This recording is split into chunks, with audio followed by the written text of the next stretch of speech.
Peter Merola. Welcome to Hangry and Horny. Thanks, Tony. That's how I always start. I always like everybody just goes, "Oh, whoa, what's up?" So yeah, we're in Northern California in wine country. Just came over from Ireland. Been missing you a lot. We met last year at one of the, I guess, inaugural Magic Flow buses. Yeah. I guess you must have been friends with Dr. Scott Schur, or that's how you found out about Magic Flow Bus? Yes, actually, a friend of Scott's told me about it, and so she introduced me to Scott, and then Scott introduced me to you. That's amazing. So Magic Flow Bus, for people that are listening, is a 12 plus hour day of fun using concepts in flow. So what flow is this state of consciousness where the sort of technical term for it is that when you feel your best and you perform your best. There's also many sort of altered states that come out of it, where based in sort of spirituality principles. But what's interesting is that we combine technology, medicine, science, spirituality, movements. There's all kinds of things that we packed a whole day to help people discover this state that maybe many haven't felt since they were a child. So when we met, what was sort of the thing that tickled you about coming to this event? One of the biggest things that tickled me was just an opportunity to interact with a bunch of people who were like-minded, and who actually wanted to have connections and were interested in having real conversations versus the typical news, weather, and sports. So that was really exciting to me.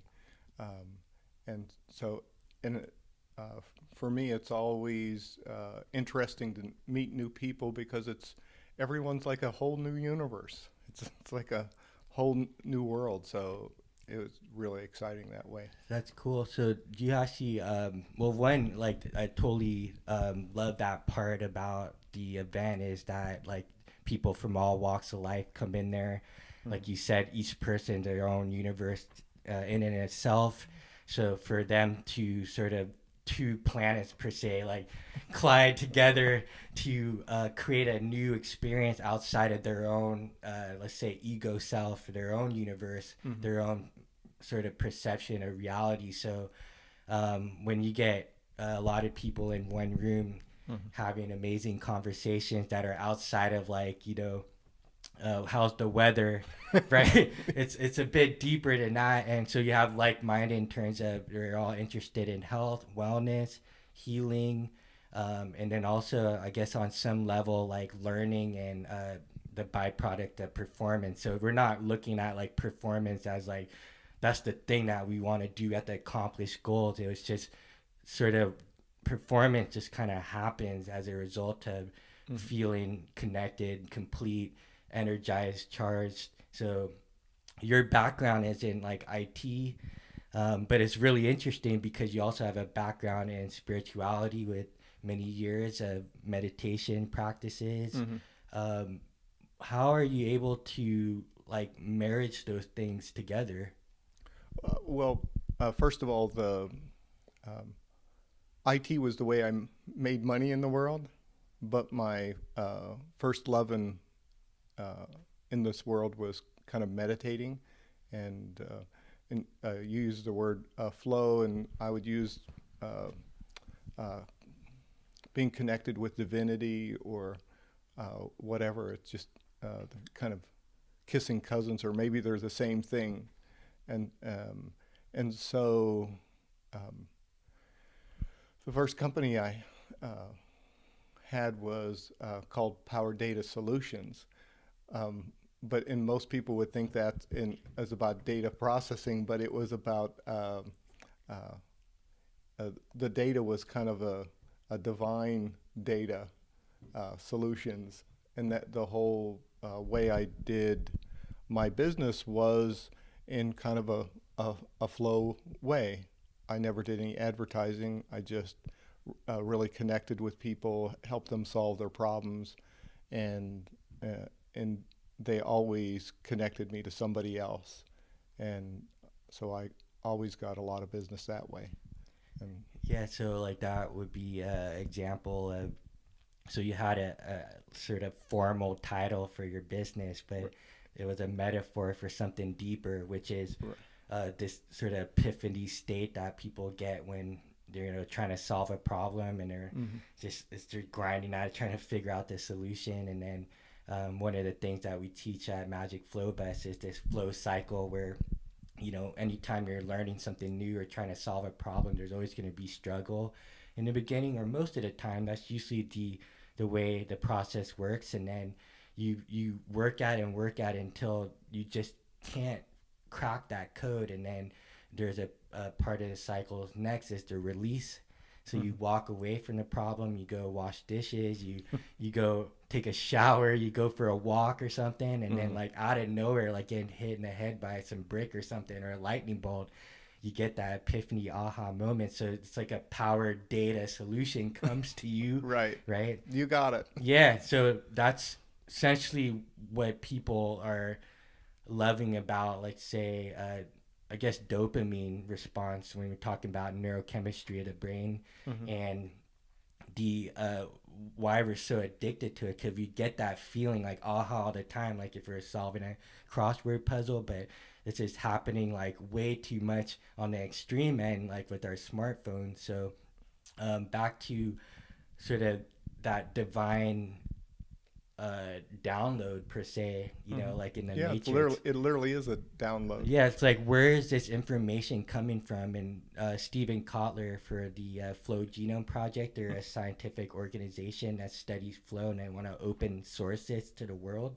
And that's like his biggest question. He's like, I want to know where information comes from. I want to know where I know, like when something comes to me, like where that data coming from. So would you say in your own experience with spirituality, it's of that nature?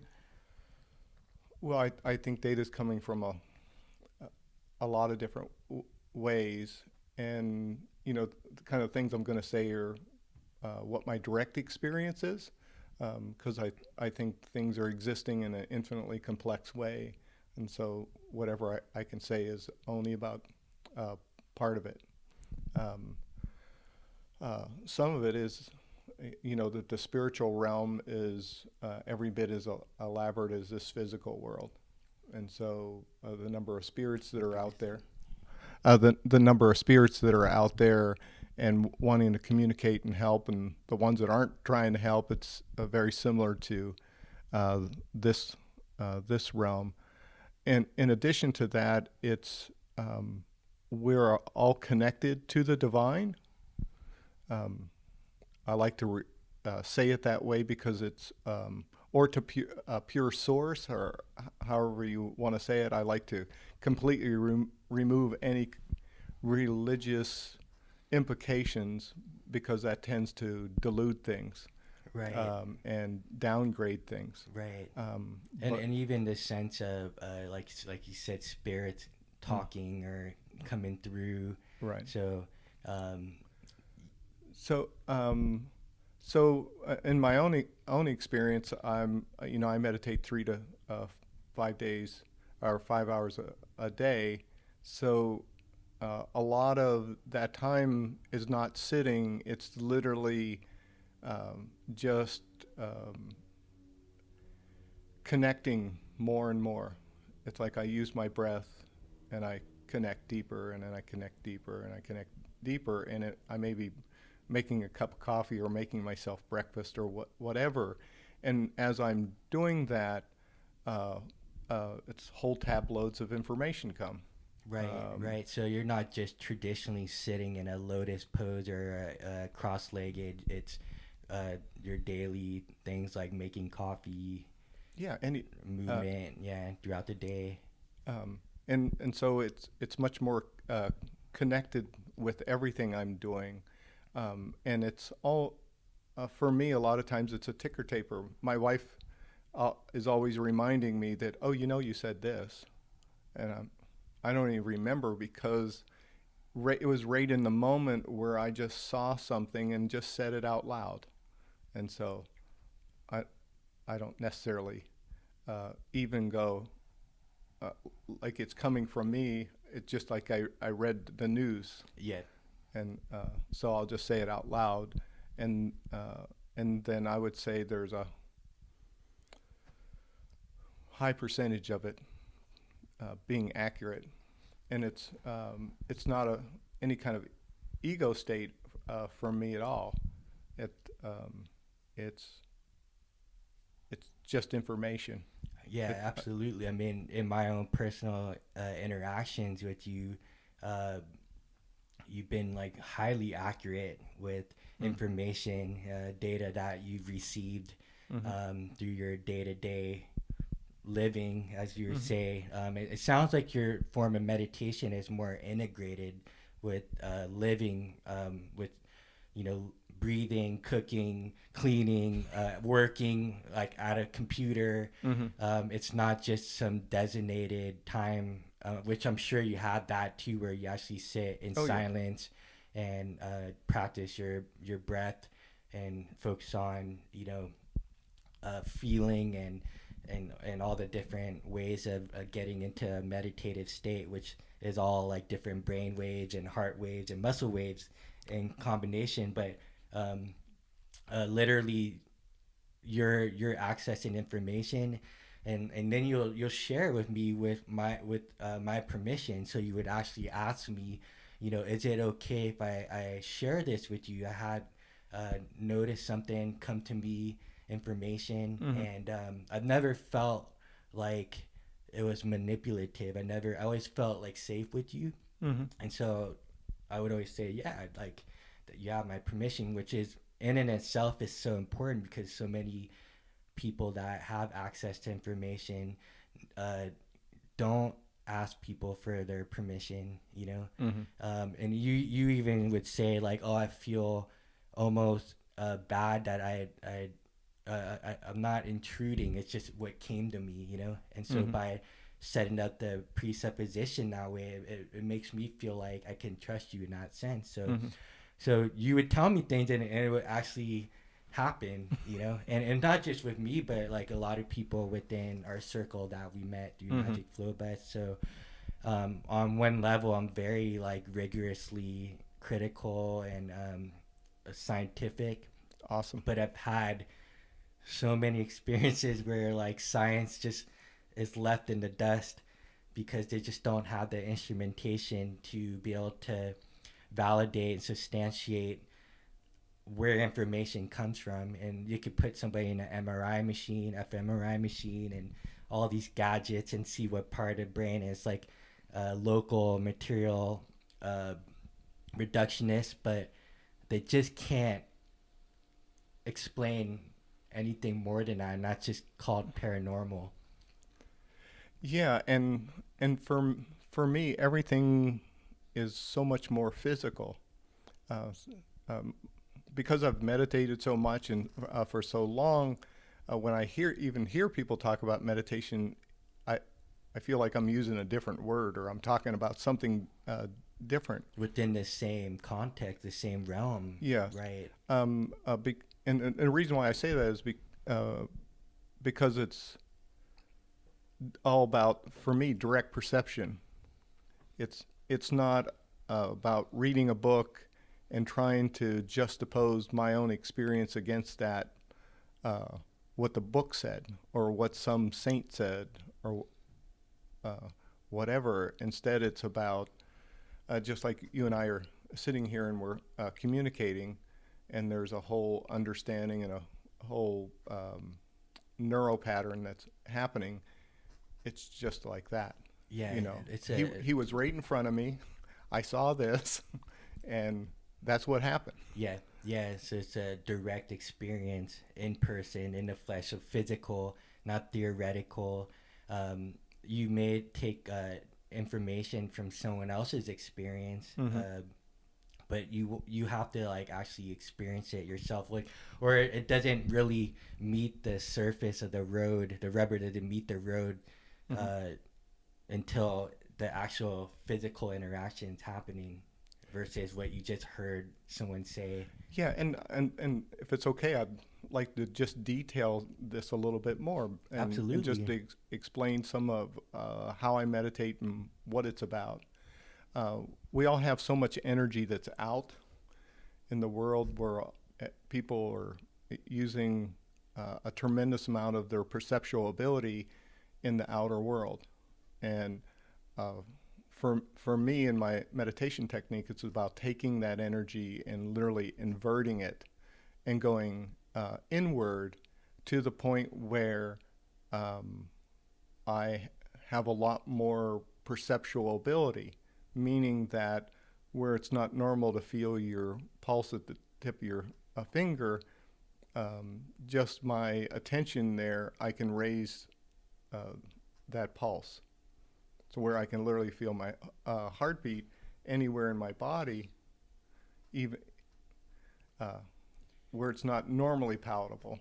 Yeah. And the reason why I can do that is because I'm just inverting that energy. Instead of it being dissipated in the world, I'm refocusing it inward to amplify what's natural: my vision, my hearing, my taste, my sense of tactile. For me, when somebody walks in a room, it's completely tactile to me. Mm-hmm. I mean, it's as though I'm touching a different texture. Right. And so when we're talking about information, a lot of why things are so apparent to me is because it's just that literal. I've felt the shift. And then as I've gone even deeper into that perceptual ability, where we see light on the outside and I'm seeing light on the inside, and then we have visions on the outside, so I'm going deeper into the light inside and connecting with my own personal sense of divinity. Then visions come and tableaus come, but it's not mystical to me. It doesn't feel mystical to me at all. It just feels what's natural. Right. Yeah. And sometimes I think, oh, I'm just like a dog in somebody's house, you know. Yeah. Because the only thing they're doing is sensing and feeling what's how people walk in the room, what's their demeanor, what's their what's going on in their mind. Right. And so back to that, because certain animals, they had a different bandwidth of senses and sensitivities. So like a dog, per se, would be able to hear certain frequencies that the human ear can't, or certain animals can see at a certain light spectrum. Right. So, everybody makes the assumption that like all human nervous systems are the same. And so it makes sense to me that it's possible, just like how we can train our muscles to be stronger, right. It's possible to have certain nerves sense information in the same way, develop that ability. So would you say that that's the case for you? Because that's certainly what I've noticed too in my own experience with meditation and visualization, and whatever term you want to use that would direct that energy back to like an inward focus. Yeah, I would say that definitely it's definitely trainable and entirely natural. It's completely organic in that sense. It's not outward. It's much more inward. Yeah. While Peter's talking, my hearing aid battery went out. So I have to rely on technology to put a new battery in there, and then. So what you're saying is you're only you're only watching my lips move. It was something like that. It's a divine timing, right? It's hilarious. When my hearing aid battery gets low, it makes this tone like it's like at the end of its life. Yeah. But that's fittingly because, again, the hearing sense, a lot of distractions of the mind is from sound, from the outside world. But I noticed through like having a practice a contemplation or meditation, mindfulness, whatever the term you use, where you just get quiet and you shut off all that stimuli from the outside world. So, you know, my girlfriend Judith, she works at a sensory deprivation float center, and that's like an amazing place where you can actually shut off the outside world, lay in water that's with like thousands of pounds of salt, and you literally like just float on your back, and there's no light coming in, but you still see light. Yeah, so that's what I was gonna say, is that at a certain point where the monkey mind actually quiets down, because at first you're like, this is weird. Some people get a little scared. I was scared the first time before I even went in. I was like it was like a monster under my bed when I was a kid, right? It's like, what's in there, what am I closing the door to the outside world? And but the moment that I settled down, I could hear my heart beat. I could sort of sense the water, and the thing is, the water is the same temperature as your skin. So at a certain point, you hit this like inflection point, this sweet spot where you can't even feel like where you begin and end. You feel this sort of just pure awareness. Yes. And then back to the light. You start seeing lights. You start to see the ticker tape of almost a vision, and you're like, where is this coming from? And then when you get out of the tank, everything is brighter, sound is crisper, sensitivity, you can feel, like you were saying, when somebody walks in the room, it's an actual literal tactile feeling. It's not just like noticing the movement through your eyes and like hearing them. You actually can feel them, like their presence almost. And so back to that experience of like developing that quality. Yeah, and also, like I've said before, I meditate from the time I was 7. So by the time I was even in my teenage years, and I grew up in kind of an inner city where my friends were doing acid and different things. That was never a consideration for me because my inner experience was so bizarre to begin with. It would never be a consideration that I needed to enhance that in any way. Right. And because it probably wouldn't be pleasant for me. So that goes into at an early age, you been exposed to this form of introspection. Like, did someone introduce it to you? How did you know at such a young age to go within and really tune? Well, it's kind of a strange story, but I meditated with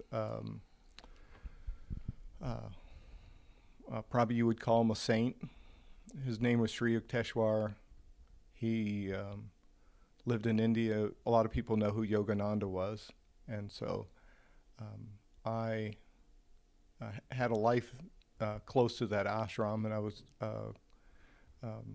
always in and out and doing a particular form of meditation called Kriya Yoga. And then, interestingly enough, in this life is where I naturally moved to learn Kriya. But even as a young boy, I knew about light inside, and I knew about the upper cortex.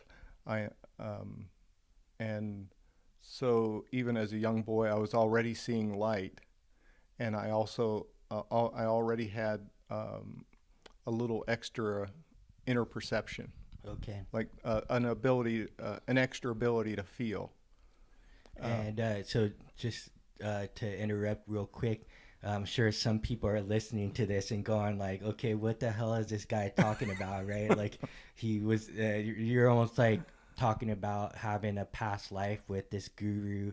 And then as you come into this life in this body as a young kid, you had like almost like a continuation of a video game, like right. you were a different body, a different time, and you had like knowledge from that past lifetime, so to speak. So, and I know that you're fully aware that this sounds super weird too. So just with that context for people listening, like just to keep an open mind on that, because I totally get it. I'm just as critical, but I'm just as open because of my own personal experiences where like, how does one even know at such an early age some of the gifts that they had, like whether it was like Beethoven or something or Mozart, they just were these savant children, like where this information coming from at such a young age. And a lot of the ancient traditions would always maybe just say that that was a result of past lives, you know, and that direct experience for them in their own personal opinion is the fact. It's so, yeah, it's so real to them, you know, but for anybody that's listening that's not even remotely in this kind of field or realm that we're talking about, are going to be like, okay, these guys are nuts, you know? Well, that's for sure. Yeah, definitely, right? You know, yeah, my own life is bizarre to me. I don't know how else to describe it, but even from my own perspective, and I look at it, go, wow. But I think that's no stranger than the fact we're living on this planet that's spinning around this sun and everything's moving through the solar system. I'm sorry, but that's extremely sci-fi, bizarre, incredible. Right. And it's part of you know, one of the things I say is all the time to people is okay, if you shovel a little piece of dirt anywhere and you put it under a microscope, you'll see that there's so many different organisms that are living, and some are eating other ones, and there's this whole dynamic thing, and it's no way any scientist can even analyze that single piece of dirt and understand all the relationships and chemistry and organisms and all the interactions. It's infinite. Yeah, it's a microcosm, you know. Yeah, a microcosm, and then if you stand outside at night and look up at the stars, you know, for me, things are that complex. Yeah. So, you know, it's just that complex. Right. Right. You know, and there's all this interaction. You know, there's trees outside where we're sitting here, but those trees are producing oxygen, and there's all this kind of interaction in the whole realm. And I don't mean any of this in any kind of religious sense. For me, it's just about saying what I've experienced. Yeah, well, it's like life itself, the dynamics of life, and maybe certain organizations, religious organizations per se, had like hijacked the sort of spiritual aspects of like how is this even possible? Like we're in the Goldilocks zone of space where life is possible, but they haven't been able to see. I mean, they're starting to see that there may be some other planets that are similar to Earth, that their life is maybe possible, but at this high level of complexity and organization in a multicellular organisms that communicate with language, and so yeah, this aspect that, you know, this is like woo woo per se is like yeah, because certain groups have sort of again hijacked it and like bastardized the true nature of nature, right? Yeah, they're and a lot of them are just trying to profit from it in some material way. One of the things my teacher used to tell me was, or my guru, his name was Hariharananda in this life, and he was the last living realized master from Sri Yukteswar, who was the same teacher as the famous Yogananda autobiography of a yogi. And one of the things he would say was that you're not trying to become realized. You're trying to get every cell in your body to become realized. And it was always a twist for me because we all have these kind of concepts about what it means to move forward spiritually, or what does it look like, and so people formulate these concepts, but the reality is there's so much consciousness in one cell. I recently, I may have told you this, I recently went to this lecture, and this woman is she's a microbiology photographer. Wow. And so she takes pictures of things under these high-powered microscope. And so she was showing us these cells, and one cell having 1,500 different sensors, and then there's a membrane around that, and how the cell is sensing what is in the blood and saying, okay, this can come in, that can't go out. I'm going to push this out. I'm going to bring this in, and I can tell this is an oxygen molecule. I'm going to pull it in. There's so incredible intelligence in that one cell. And so even when I look at a human being, I look at how again, this is probably going to sound bizarre, how things are literally coming out of the vacuum, but it's like that power of divinity is pushing how evolution is happening. For me, it's not a coincidence that we have a reptilian brain and a mammalian brain, and we have these different add-ons, and that's repeated in many different mammals. Yep. It's not just genetic. It's also, for me, and what I've experienced directly is how that energy of divinity is having it manifest that consciousness in that way. I mean, allowing us to have this level of consciousness that we're able to have a conversation. Yeah, it's definitely mind-boggling that this is even possible. And I guess the theory is like we're at a certain age of evolution, and that like our next distant relative, like let's say the chimpanzee, is just like a few 100,000 years to evolve into where we are now. So that sounds interesting to me, that like our predecessors before that were, let's say the Cro-Magnon or the Neanderthals, So, yeah. It's mind-blowing, one, in terms of the perceptual abilities that we have, our senses, and then on a micro level inside the body, that there's debates on how much of us is actually human. So like the materials that our bodies are made out of, like minerals and biological like cells, and then like so that's one, and then one-to-one microorganisms in our bodies and how they dictate from the gut to the brain, right? Like what to eat or what to crave, certain behaviors. So there's research where you change the microbiome of an organism's gut, and like their personality changes, right? So yeah, it's bizarre how we even consider what consciousness is, and how like you're talking about, it's literally our ability to cognize is almost a collective consciousness from the bacteria in our stomach or in our whole body. It's just being funneled to our brain in a certain way.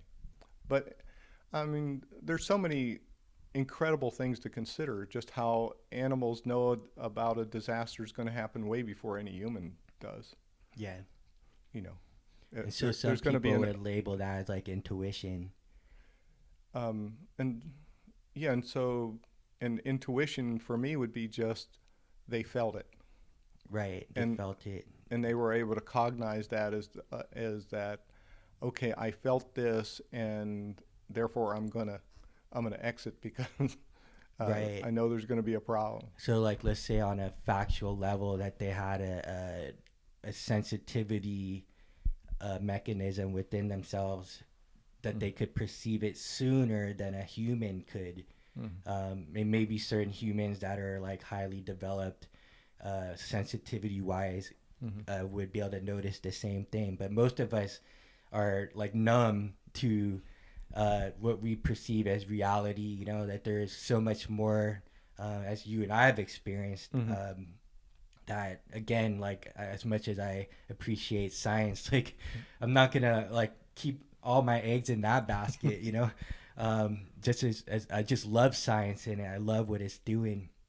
But one of the best quotes I heard from was from Jim Rohn, who said, I'd rather eat the fruit from a tree than study its roots, you know, to have that direct experience. Right. And so the question I have is like why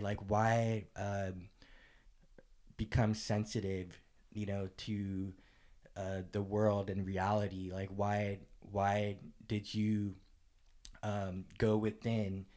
Like what's the importance of somebody like doing that in their life? Well, for me, it's just about richness. For example, when I meet somebody, and it's hard to quantify my skills, and it just sounds like I'm a madman. But a lot of times You are. I feel, I oftentimes I hear the thought patterns, and it's not like what most people would think where you're listening to a radio. It's most people have about 20 or 30 different things going on at the same time, and kind of a mad cacophony of things, and things are being motivated out that. But I just sense that, hear that, and then for me, the greatest richness in my life is just knowing people. So it's just about that intimacy, and it's literally a direct witnessing of divinity in people, where you see all the problems, and you see the great strengths that they have, and then but you see the beyond all that, you for me, I just have that sense of preciousness to people. That's what I see. I just see that sense of preciousness, and I think it's one of the reasons why I can talk to people a lot, because there's no sense for me of better than or less than. It's just you and me. You know, it's just. Yeah, like you were saying with polarity, like negative and positive, it doesn't mean good or bad. Yeah, it's just, people get really tied up into this is good and that's bad and this is good. And a lot of, like I've said so many times, some of the things people think are really bad are the good things. And some of the things they think are really good are the bad things. And I suppose an oversimplified version of that would be, let's go eat some ice cream. That's so good. Oh, yeah? Well, I'm sorry, to inform you, but the impact of that ice cream on your brain and the sugar and a lot of these things is probably not such a good thing. Yeah, like I guess in moderation, like more or less like the context of the situation, like what's going to be the sort of upsides of it, and then the downsides, right? And understanding and then making a choice based on that. Yeah. If it's like chronic ice cream eating, then then it's not so good. But a little bit, it's a delightful, wonderful experience. Yeah, exactly. And then if you timed it with like exercising first, and Right. then had it, Yeah. then And the it's, utilization would be different. yeah, Yeah. and it's so so different. So it's just like we're saying, it's not black and it's Yeah. not And I'm not black and saying white. like exercise and then eat ice cream every time. You're not? Wait a minute. I'm having a problem with that. um, uh, and for my own journey, uh, and one of the most difficult things about meditation for me in my life is that the shedding of the way I thought things were, and it oftentimes when you just go inward and just see what is, it's quite a rude awakening. Uh, and and in my life, I've had different spirits come and teach me. And one of those spirits was a Buddhist in Thailand, and he would come in and have me forget things. You know, he would I would have a glass in front of me. He'd say, "Well, forget you know anything about a glass. Forget you know anything about uh, containers." And he would have me do this constant forgetting, and then he would do, for example, this table. He would say, "Well, forget you know anything about a table." And the amazing thing about that is when I was forgetting about a table, all of a sudden I would be hyper aware that there was of the material of the wood, and then I was forgetting about wood, and then it would appear to me about the people that put the table together, or the rain that fell on the tree that the table was made on. Right, right. And so that whole teaching was so much about uh, reductive logic and how limiting it is. And when we define something as a table, we've stopped learning from it. Yeah. We've stopped observing from it. Where there's a whole richness in the table that we're kind of discounting and not allowing it to literally impact our life, um, and allowing that whole richness to be there. Yeah, it says the table itself had some history, some memories, Right. who touched it, like how it was cultivated, what tree it came from. Yeah, yeah. I mean, down to the seed. Yeah, down the to the sun. seed. Yeah, like how did that seed end up there? And now it's like right in front of us. So there's so much more than what people encapsulate in a word such as table. So in some ways, going within is analogous to that Mm. richness, that there's so much information richness in life that we're not like paying attention to. We're not like truly listening, including like communicating with each other. So when Right. you interact with human beings, like you're seeing more than just a physical body. There's this rich history beyond like even their birth per se, or even genetically, their parents and then their parents and then all the way down the line. Yeah, it is that way, and it's also kind of a study of energy. It's sort of you notice the details, and then you notice the details of the details, and then you notice the details of those details, and it's kind of a little bit of a rabbit hole, and to where you uh, learn all these different energies for just the sense of telling the difference between this and that. You know, uh, it's just kind of a discernment thing. What part's the wheat and what part's the shaft? Right, It's right, not about good wheat or bad shaft or having any judgment about that. That takes way too much energy. right. Uh, so it's about noticing all these different energies, and as you notice those energies, then certain things reveal. You know, and so much of meditation for me is knowing uh, what's me and what's not. And so it's the same thing when I look at people. I go, oh yeah, well that I can see that energy, and then kind of one of the things I do is I kind of cross-reference things against time. So I go, well, where did that originally? Where did that pattern originate? And then I kind of cross-reference against time, and I go, oh, well, uh, that's the grandfather, that's a great-grandfather, that's the great-great-grandfather, or even further back. It just, just the concept of time is, for me in meditation, of understanding what it means to just be right here in the moment. Yeah. Yeah, so like looking back at someone's like family ancestry, Mm-hmm. so that's one level of a dimension that you're looking at, Mm-hmm. genetically. But then there's also like the spirit. So you're now talking about like another line of time, space Mm-hmm. travel where you're coming from other lifetimes that are not related to genetics, you know?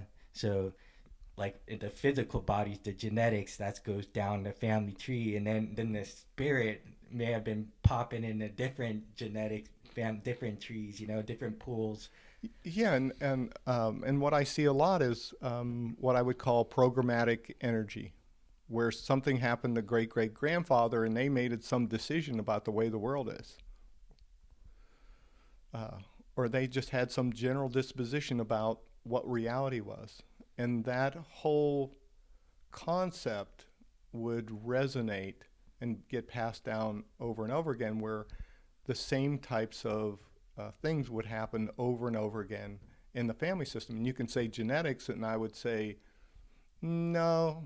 I would say there's so much energy being radiated out in such a way that the potentialities of what that person's going to do and how they're going to do it are going to give a certain result. Right, so it would say like a momentum. I was having a conversation with somebody earlier, like typically those that are abused become the abuser. So, if it's been like, let's say, great grandfather abused grandfather, and then grandfather abused father, and then father abused son, Mm-hmm. like there was sort of this decision made way back whenever it first happened, and it like keeps like perpetuating itself Mm-hmm. through the genealogy. Right. And until someone, let's say you come across somebody and you actually see Mm-hmm. this energy of momentum being passed on, and then you Mm-hmm. could say it to like the son, like um however it unfolds, but you say, hey, I noticed this, and the guy might be like, how, with his permission, like, how did you know that? And then this guy now has the information, the ability to use that information to make a different choice, so it doesn't pass on to his son or daughter, down the line. Right. Yeah, that's well, what you just touched on is kind of the psychology of things, and one of the things that's actually helped me to proceed was the fact that it's a simple concept that if you don't deal with something and you're trying to progress spiritually, if you don't deal with it, it's going to bite you. It'll show up Yeah, at some point. yeah. If you have that uh, thing you're trying to ignore. Oh, this happened way back when, and I'm just going to try to ignore that. As you're trying to get closer to divinity, that's going to come out with more pressure. There's going to be more pressure exerted to have whatever that issue is, have it resolved. And so it's just been a lifelong thing for me, not only to meditate, but also to do whatever the psychological issues are. I mean, So to it's do been, the work for your own evolution, yeah. yeah, to not just.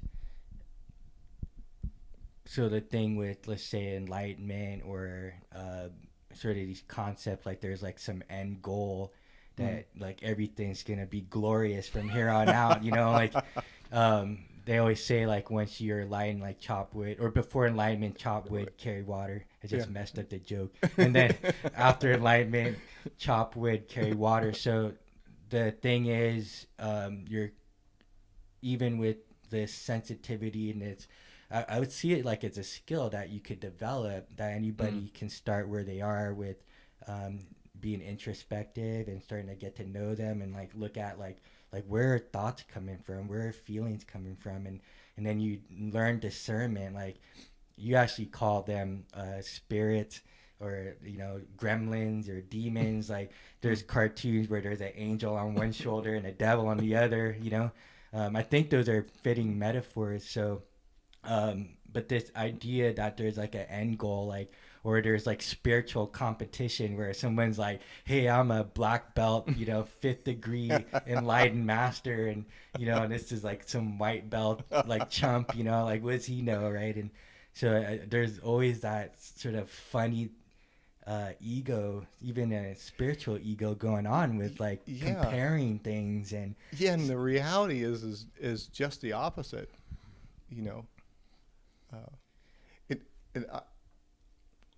Everyone is so precious. That's the bottom line. And I learned this kind of in a strange way. I was in Brazil, and I was doing meditation with different groups, and different people would come, and so I'd just be talking, and it'd be all these people in the other worlds coming and wanting me to convey to this person about how precious they were, and how they're really watching their life, and they're so proud of them, and they're so excited to know them. And then the next person would come, and it would be a similar story. They'd be coming and saying, oh, you're so precious. And after about 50, 60 people, I go, oh my God, I got it. Everyone is so precious. And it's not about, quote unquote, how enlightened you are, or, as far as divinity is concerned, you are that spark. You are, that is who you are. And the only reason why this is a task for me is that I want to be as close to that divinity as I can. Because for me, it's just about knowing who I am. And the more I know that, it's about seeing that divinity. And when you can't see your own divinity without seeing how precious and divine people are. And in that, there's no up and down. There's no better than, less than. There's nothing. And the other thing that's all about that is that there's no summit. There's no spiritual summit. I run into different people from different forms of meditation. Buddhists might be one of them, and they're trying to impress upon me that Buddha, reached the highest form of whatever, and I'm sorry to inform them that there is no summit. It's when the ancient sages talk about, their words would say God is infinite. What they meant was God is infinite. yeah. It wasn't.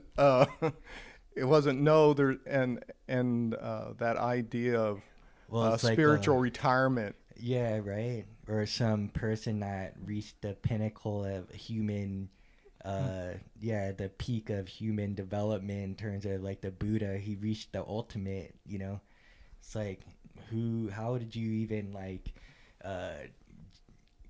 measure that? And why? Yeah, and I think it's just one of the things that happens when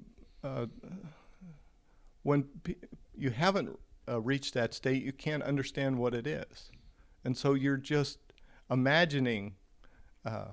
It's sort of like people read a book about baseball, and the baseball player's throwing a ball 100 miles an hour, and people imagine that they know what it is to throw a baseball 100 miles an hour, but they don't. No. And spirituality is kind of like that. Right. Where people were talking about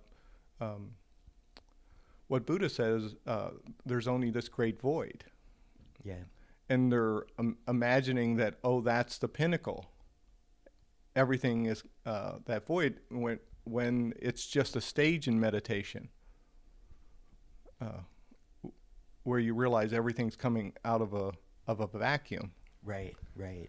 And it's, things are being created in this realm moment to moment, and people just have that direct experience. And so it's like some form of skill that you can always get better at and improve and iterate, and at least in the spiritual realm. But it's no different from like, that's just one line of learning that you can go. Like some people like are physically enlightened, so to speak. Like you're saying, being able to throw 100-mile-an-hour basketball, that would be next level. Wow. Then they could go into baseball and do really well. Yeah. What's your like concept of divinity? Because I think a lot of people would have a similar question. Well, I'll defer to the Tao, the Tao Te Ching, because what they're, what's said is whatever I can say about divinity is not divinity. Yeah. I can, if the finger pointing to the moon is not the moon. Yeah. So I don't know how helpful it is for me to point the finger to the moon, but you see the divinity of other people. You see the preciousness of all human beings, regardless of whatever they're composed of. Yeah, it's from president to the home, an underserved person on the street. That there's no difference.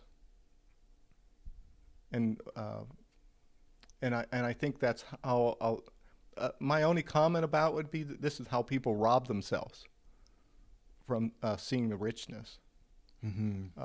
Because those people who have taken the time to talk to somebody who's quote unquote underserved or not living in a building, if you go and actually talk to them, it'll dispel you of any concept you ever had. You'll think, oh, they're not educated. Oh, no, they're not this, or they're emotionally disturbed. Some are, but there's a whole realm there that are post PhD genius, kind of smart, and really in tune with their life, and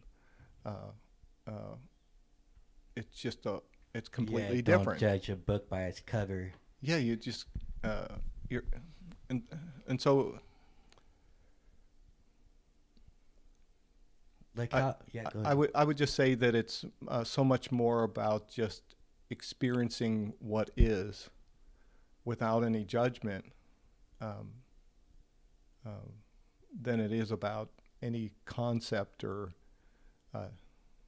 judgment about it. Right, because the concepts, as useful as they are for tools, they're not like the moon per se. If you say like you point to it, but the concept help point to it, but right. It's not that direct experience. You're not able to really know somebody unless you actually communicate some way with them, and have it like you and I are talking right now, have that same sort of face-to-face interaction. Because like this concept of like universal love, to be able to see everything as like equal on an absolute level, like in terms of you're never like you're never discriminating based on like the way a person looks or what they're dressed or what they talk or like their social economic status. You're see them as they are. And what causes us to look at others outside of ourselves and make these sort of judgments? Like, would you say that was a part of the brain, or would you actually say that the demons or the gremlins getting in the way? I, I, well, in this case, I'd like to kind of refer to some Tibetan Buddhist philosophy about right at the time of conception, man and woman are copulating, and just the whole energetic disposition of the man and the whole energetic disposition of the woman right at that time, that whole microcosmos of those collective energies and dispositions and etc. are getting activated right there as the egg is being fertilized. And so there's so much energy right there that is like a big ball rolling down a hill. This in so many ways, of so many the dispositions, etc. That's one level. But then your all the thoughts your parents have about money or religion or how to socialize in life, etc. That's also creates structures in which you utilize, and each one of those structures kind of gives so many potentialities and eliminates so many potentialities. And so it's not that things are necessarily set in a certain way, but they're certainly set as far as certain potentialities. I'll give an example. A woman once came to me, and she was very upset, and she was trying to ask a extremely sincere question. And she said, "Are there any good men in the world? I can't find any."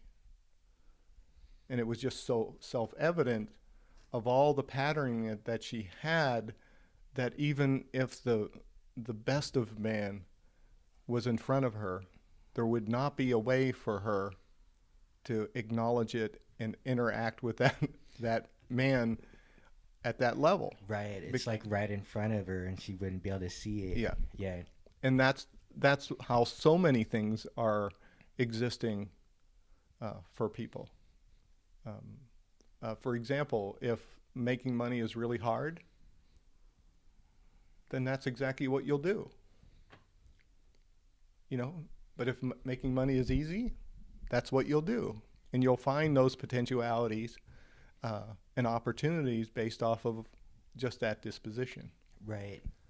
So if, for example, we're looking at the brain as a computer, we have the power to program what is it that we want it to do. So if you want to make money, you could actually code a certain way of seeing the world that would enable your eyes to see it right in front of you. It's always been there. Yes. Versus if you grew up poverty conscious, you would never see the opportunities. They were always there, but the moment that you had this epiphany, enlightened moment, you're like, oh my God, it's always been here, Right.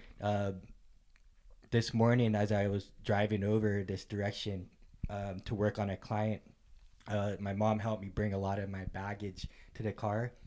So we get to the trunk of the car, and I have a rental car right now. So I hit the unlock button on the car alarm sensor, and then I didn't hear it unlock. And then I was like, oh, well, I'm going to just open the trunk, put all my stuff in there, and it wouldn't open. And I kept pressing it. I tried the other rental car sensor key, and it didn't work. So I was like, okay, well, I'm just going to use my key to open it. So I stick the key in the keyhole, and that didn't fit. And I'm like, what is going on, right? My mom's standing there next to me, like, what's going on? And then I look up, and it's the wrong car.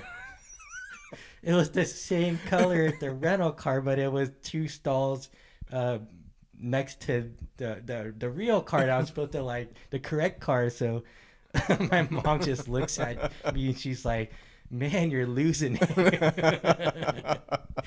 And I said, "Ain't we all?" Because we literally get in our own way. this scientific term of cognitive dissonance or Mm-hmm. cognitive bias. Like we only see what like we want to see, you know. And would you say that spirituality is somewhat similar, you know, because it's always been there, but then when you actually had that direct experience, like even science, as amazing as it is, can't really talk you out of like the experience, like learn how to ride a bike, you know. No one can take that away from you, you know, unless you have like a stroke or something. But the direct experience will always be there, even though your body can't physically ride a bike anymore. Right. Yeah. Uh, I have such a flood of everything as you're talking about that. Um,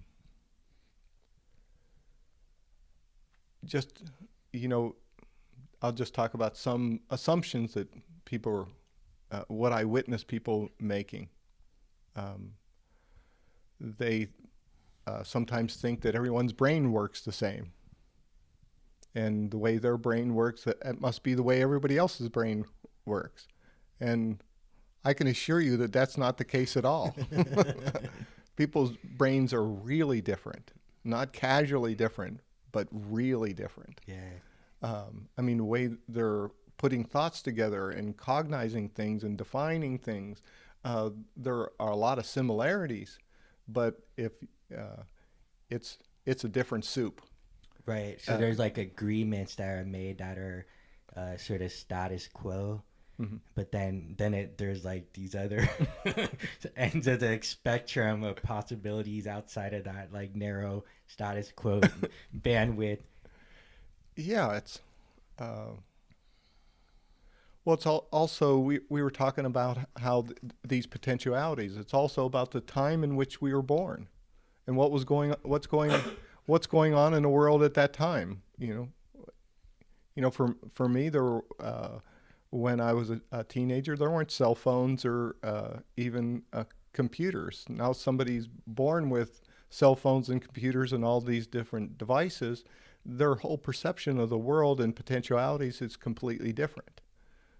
Yeah. So just to interrupt on that one, so back to like the ability of the human to develop a skill of sensitivity. Mm-hmm. Like everybody born with cell phones and computers and wireless technology just sees that as normal.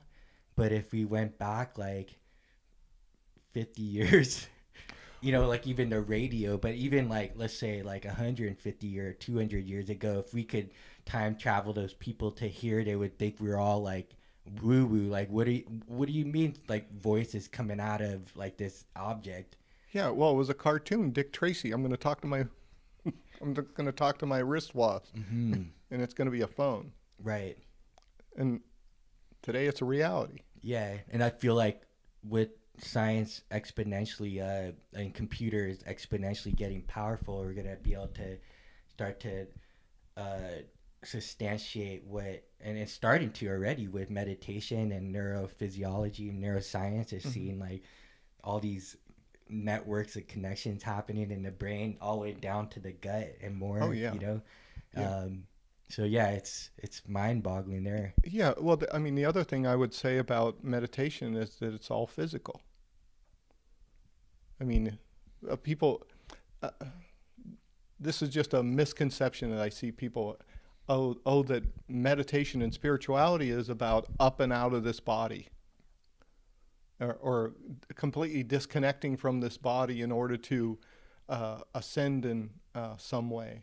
Made that mistake. And for myself, it took me a long time to realize it was just the opposite. It was about how inward, really anchored into the earth, and then with that kind of base, then I could easily go to higher places and maintain it easily. Yeah, Whereas, similar to a tree. right, and whereas early on, I mean, I could exit my body very easily, but being able to maintain that, or it was very disruptive in my life. Yeah, it like yeah, with your at least in my experience too, with our relationships with other human beings, our relationship with grounded reality. It was like you kind of lose your bearings and you're almost somewhere else, but you're here, but everybody interacting or interfacing with you is like, what the hell is going on with Tony and Peter? They're probably thinking that right now. But yeah, like I had to have a near-death experience to sort of bring me back to like, oh, that's the perverted version of spirituality. It's like, it's actually about being more human, more grounded. It's not about like sending my spirit out of my body. It's like, no, it's basically tying the two ends together like a lightning rod, where you're grounded, but you also have like, now you have like Wi-Fi signal and you have Bluetooth and you like upgrade the physical hardware. Is what yoga has always been trying to explain too. There's certain postures, certain breathing. There's actually a physical adaptation that's happening like with the system. Right. And when I say physical, as I'm learning these things, there's something physical happening in my brain. There's these microglial cells that, I mean, they're the ones that are responsible for making the synaptics connect. They're like branches of trees. It's something physical happening. It's not when you're going inward and sensing more, you're building a whole different type of neural network in your brain, in your body. So brain, and then even like this connection signals to all the other organs. Right.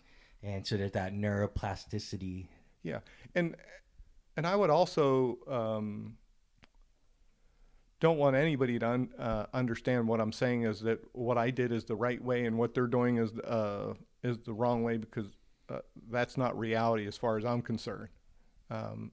Everyone is on a particular journey. We have our own experiences and our own obstacles and our own strengths, and we're dealing with things from a certain way. My deal is only kind of like a scientist. We go, well, if you want to be able to do this, if you want to be able to hear somebody think, first be able to hear divine sound, go into that divine sound deeper and deeper and deeper, and this is what's going to happen. And this is what the sages talked about. It's not, it's not like I've created this. It's just, and there's just a very logical pathway. A progression, yeah. Yeah, there's the other thing about spirituality that I would tell people is everyone thinks that they want some kind of spiritual gift or siddha, and I can assure you that's the last thing you want. Yeah, so like a spiritual power. Yeah, because I'll just say in my own life, I think I spent 6 or 7 years because, for example, when I went into that divine sound and it got louder and louder, and all of a sudden it got completely quiet. The next thing that happened was I could hear a conversation of the woman next door having a conversation with her daughter. And then that multiplied. And it took about 6 or 7 years for me to be able to uncalibrate that or recalibrate that so it wasn't a horrendous overstimulus. Yeah. I mean, I would walk around with my eyes just open, and I didn't want to go outside. It would be really awful. I'd be in the grocery store and I'd walk by somebody and I want to strangle them. Right. Yeah. They say that's in science that the brain actually has natural filters. Because if we actually heard all the different functions that's going on when we're like digestion and like the signals to beat the heart and like all the signals come in, drive you mad, right? So so essentially, like, be careful because you may not want to open those doors, right? I mean, like, it's a joke with me because I actually, being hearing impaired, had sought out ways to improve my hearing. And through when we'll get into the technology side of healing. They're using a machine that I use called the electroequiscope. It's called microcurrent technology. Day in day out, I would hook it up to my brain, and at a certain point, like my hearing was getting so acute that I could actually hear the conversation back at a time when I was married and living in Vancouver, Canada. But I heard my wife and my parents-in-law talking in the kitchen like the moment I wake up. And it's always been a phenomenon for me that when I wake up, it's like my hearing is perfect. And then I don't know if it's like programs and conditionings, but then all of a sudden I'm like the deaf Tony, like, so I worked on that, and like I actually could hear, and I could hear a lot of things that I didn't want to hear. So I stopped treating my brain and my ears. I was like, I like being deaf, and that's like sort of the walking joke, is that I have like selective hearing, is because I can't imagine how anybody with normal hearing can like sleep, like or continue to sleep without being woken up. Like I love my sleep, so it just became a blessing in disguise where I actually have to like a blind person has to sense in other ways. Same with my hearing. It forced me to become a better listener. I'm not a perfect listener, I never will be, but I certainly have a skill that that enables me to be more present with people when they're speaking. It's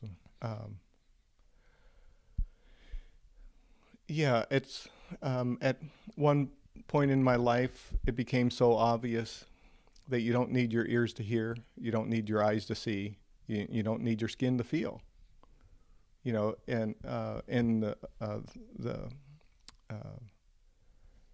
I believe it's the Upanishads, it talks about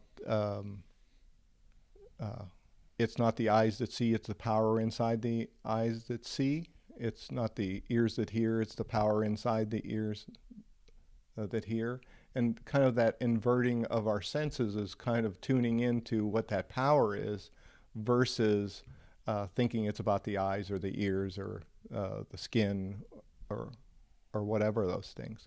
Because ultimately this is just a spacesuit. It's a very important spacesuit. I'm happy I have this spacesuit. But I have absolutely no fear about exiting. Yeah. So you just touched upon death. So the literal sense is the body stops working. Like, where does Peter go then? He goes a lot of places. Well, I mean, so that, and then when you were a kid, like, you had, let's say, colleagues that were into psychedelic drugs like LSD, and you're like, whoa, why would I take that? I had that like on a daily basis, like, which I find is can be a useful tool. It's just that, again, it's how you use tools. It's the maturity, because a lot of people are just doing things just to get high because they're, lacking in something. They have something going on inside that they're trying to like silence that noise. Like they're not dealing with whatever it is, so they may get a temporary feeling of elation or freedom from the monkey mind or from the gremlins and demons, but ultimately, if you don't deal with it, so if you use psychedelics, but near-death experiences, or to realize like there's more to life, when you have that near-death experience, you tend to realize like, oh my God, I need to be kinder to people. I need to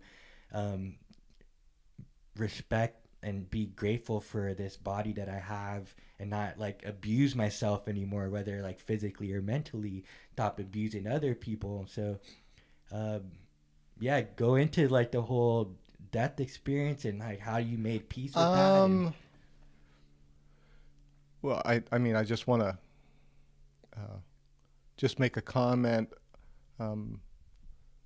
that so much of this life for me has been about how to be kinder, gentler, more loving to myself. and then not even with any kind of even agenda outward, just allowing that to be, and then that just has a natural way of reflecting. It's not that it's perfect, and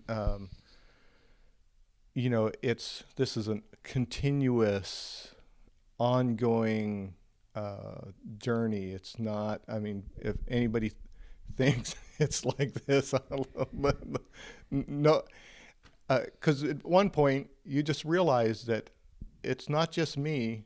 Everybody's got issues. And I have my issues, but everybody's kind of going through something. I'm sorry, I forgot the question about death. Yeah. Well, I mean, but even before we get into that, just our interactions with each other, and like, trying to have a good relationship. Like, let's say you and your wife, like, what were some of the things that happen, as one pursues their spirituality? Like, there's all this stuff comes up, and so, but not just with your wife, but like the whole world, right? Oh yeah, but the reality is, our spouses are designated to trigger us, and because we love and trust them the most, and just the way the bumps and grooves work in relationships, it's been excruciating, and at the same time, I'm so grateful that those issues exist in her in that way, so that I could get to what my real issue is about. Yeah. And it's always an amazing thing where you finally get to the issue and you go, oh, it wasn't about her at all. It was about me, and I had I really have this this problem where I've been hanging on to this pain, and so every time she would say this, I would tap into that pain and think she was doing X, Y, Z, when that was not the reality at all. And then you see that you have the whole pattern of recreating those situations, so that it sounds so crazy. We set things up that are going to be painful situations for us, so that we can get something bigger, something better. And also the opposite. We set things up so things can be awesome, so that we can then do something bigger and greater. Yeah. The big test is family, for sure. Yeah. Holy crap, man. Wow. And because I've tried to go to India and find some cave and meditate, and my life almost away, and I realized like that wasn't the answer. It was like we have every opportunity in this world to practically and physically in some ways get closer to mastery of our own self, and not like in terms of a level, but in a sense of a maturity, that you're no longer reacting like a infant. You're reacting with poise, and you still feel the pressures, but you can make decisions in the line of fire, so to speak, with the world. And then that to me is like a very somewhat powerful place to become, that type of adult in that way, Yeah. My meditation teacher, my guru, he would repeat often, how much love do you have? Just say, how much love do you have? If somebody's unkind to you, do you have enough love that you can still be kind to them? Or you don't have so much love, and if somebody's a little unkind to you, you have to lash out. And he would say, that's the real wealth in this world, is how much love you have. Because there's not a life without problems. Right. It doesn't exist. Mm-hmm. Bill Gates has money problems. Well, how's that possible? He's a billionaire. Well, he has so much money that he's got to spend at least 6 to 8 hours every day dealing with money, even if he's just dealing with supervisors of supervisors. It's not not everything about it is a freedom. Yeah. Uh, Yeah. uh, Yeah, it's interesting with the I guess maturity side of development. So yeah. uh like right now I'm blanking out. Oh no, it's okay. Just talk about for me the spiritual realm. Yeah. So I talked about the soil and I talked about the stars Mm-hmm. and how complex everything is here. Well, why would people imagine that it's the spiritual realm is anything different? There's been several saints in the world that say, if spirits were opaque, they would block the sun. It's kind of like that. It's just rich and complex. Mm-hmm. It's the same thing about what happens when people die. And it's very different if you're a Buddhist and you die, or you're a Catholic and you die. What your experience is going to be, the whole energetic composite of who that person is and their spiritual connections in the other world are going to be completely different. So when they exit this world, it's going to be very different. There's going to be some similarities. But having said that, it's very different for people. And how we have different places in this world, and some are nice and some aren't so nice, and there's this whole spectrum. As far as my own personal experience, I've seen all that in the other world. That there's all these different kind of realms that yeah, because I was gonna ask you, like, how do you know that, right? For like people who are listening, like I get a general sense, because how is it possible that I can close my eyes and like visualize myself in certain realms, or like have an idea of like what I like to see in the future.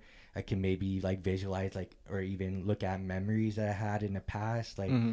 So in that way, that's similar, like a process that you're able to see these other realms. Yeah, and again, it's for me, this is really a very physical thing. Yeah. So all I've done is gone inward, and then and has kind of gotten as close to that energy that allows me to see or hear or whatever. And then without the actual physical senses, without the physical senses, and then I simply am utilizing. Are you Yoda? Huh? Are you Yoda? Yoda. Oh man, I want to be Yoda. I wish I could do what Yoda does. But it's some kind of again, this is like the realm that science can't really touch, but. Just like cell phones have come into existence and are able to measure things that we can't see. We have all kinds of technology that can measure stuff that the physical senses can't pick up. Yeah, and that's why I say things are existing in an infinitely complex way versus an oversimplified way that everybody wants to oversimplify it, but or a lot of people want to oversimplify it. But things are existing in an infinitely complex way. But people will say, well, there's no real evidence that there's even life after death. Excuse me? There's so much evidence, it's ridiculous. Right. I mean, but you could see why they say that, right? Oh, yeah. Yeah. But at the same time, there's mystics like Chico Xavier in Brazil, who wrote 422 books in trance about people's lives here on Earth, and also what happened in the other world when they left their body.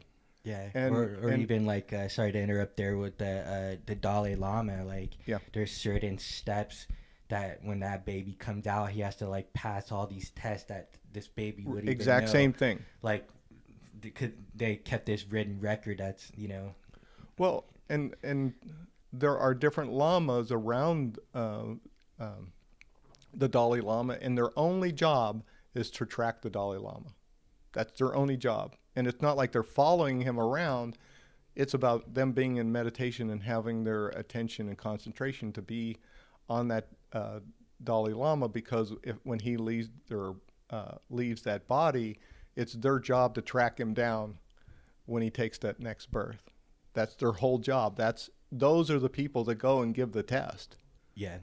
They go, okay, does he know which glasses are his? Okay, which dentures are his? Which, were these your shoes or are these your shoes? Mm-hmm. And so in this way, if you really examine the amount of evidence about life after this one, it's just outrageous. Yeah, so that's like reassuring in a sense that you just change your physical form, but the consciousness that's Peter born in Texas on this particular date with this family, you know, those are all just kind of external like packets of concepts that you maneuver in the world as, you know, Right. you know, like you're born in the United States, so you have a U.S. passport. You're, you know, it's like we're able to maneuver in these like suits, you know, with a certain title. Yeah, it's a little, you know, in some ways my life is quite bizarre.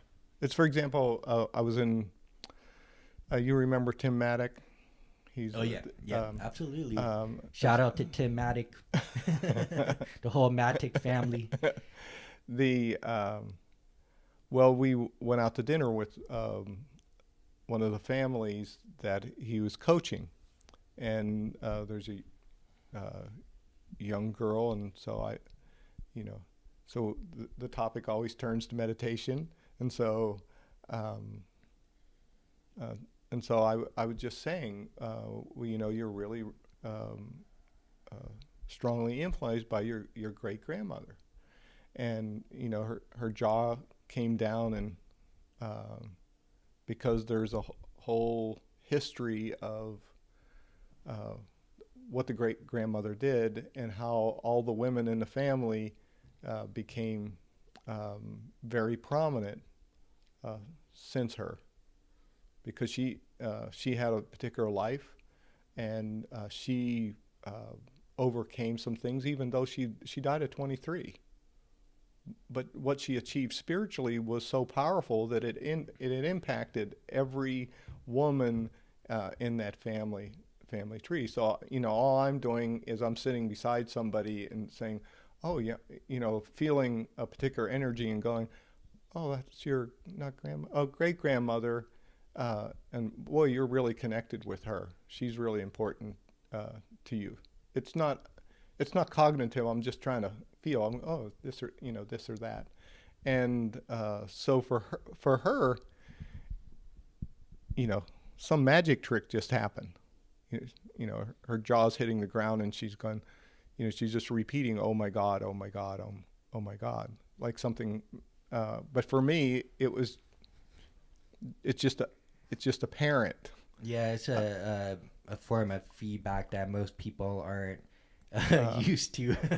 Yeah. So and so it's a little bit of a trick sometimes. A lot of times I have to keep my mouth shut, and it's a continuous task to filter what's okay to say and what's not okay to say. Yeah. And how it's going to be perceived, and you know, that whole gamut of things, and you know, people just have different concepts about spiritual gifts or siddhas. Like, you know, does Peter think he's some special guy? It's trust me, I'm fully aware of all my flaws and all the things I'm working on. At the same time, okay, I have some skills, you know, and am I right all the time? No. Yeah. How many mistakes do I make in this realm? Oh my God, you know, it's on a daily basis where, you know, I'm still at the end of the day going, wow, it would have been really good if I'd have said this instead of that. Just like, you know, we're having this conversation, and I already know I'm going to be in bed and going, geez, I wish I would have said that. Oh yeah, well, I mean, we even get into like the whole technology and healing side of machines, but Yeah. As we wrap up you know, what I appreciate about you is your humility, your humor. You know, you don't take it seriously. You realize that what you developed and had since you were young, and maybe from prior, and I say maybe you could, I know for me it's close to true, you know, in my own experience, but for those that are listening, to just keep an open mind. But it's totally cool if you're like, that's just a load of horse shit. But the main thing is that I'm just like grateful for your presence in my life. I'm grateful for, you know, our opportunity to continue to work since like Magic Flow Best, to be of service to people, to let them know that there's these realms of potentiality that's within them, that if they're open and they're ready for growth, you know, it's there, it's right, it's always been around you. It's just whether you're ready or not.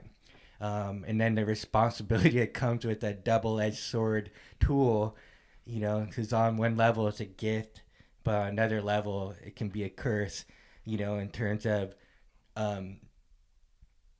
it can affect your life in a way that there's no like unknowing. Like once you know, you can't unknow it, you know. It's true.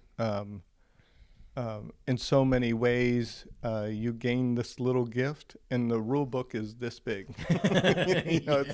You know, the gift you got was seemingly paper thin, but the rule book with it is meaning said by somebody else is that when it comes to love, we're all in debt. You know, because I mean, people have loved us in so many ways. We're in debt, you know. How will we repay our mother for changing our diaper so many times, or our father rocking us, or, you know, all their sleepless nights. Sleepless night. We're crying and we're cranky and tantrums. Yeah, yeah. You know, can you please show me how to tie my shoe? And you know, I can't reach the sink to get the water. There's in so many ways we're so in debt to people. Yeah, that's the reality. Yeah, I'm so grateful that you're around and back at you. I mean, it's Flow Real, but the thing is, it's Tony Real. It's Tony Real, yeah, or the real Tony, because that's that whole synergy that gets created because it's ground zero, just caring about people and their process, and it's about just helping people move forward any way you can, and just being the witness there, or the conversationalist about it, or all those little things that are, you know, it's such a blessing. Appreciate it. Yeah, it's just the compassion behind like all of it, you know. It's we've been through the ringer many times. Yeah. We didn't talk about all the crap. Yeah. We talked about all the nice stuff, but yeah. And that's life. It's like I always say, it's all the musical notes. It's all the musical and the dissonance too. Yeah, exactly. Yeah. So Peter, Merola, thank you so much for coming on to Hangry and Horny. All right, thanks, Tony. Yeah.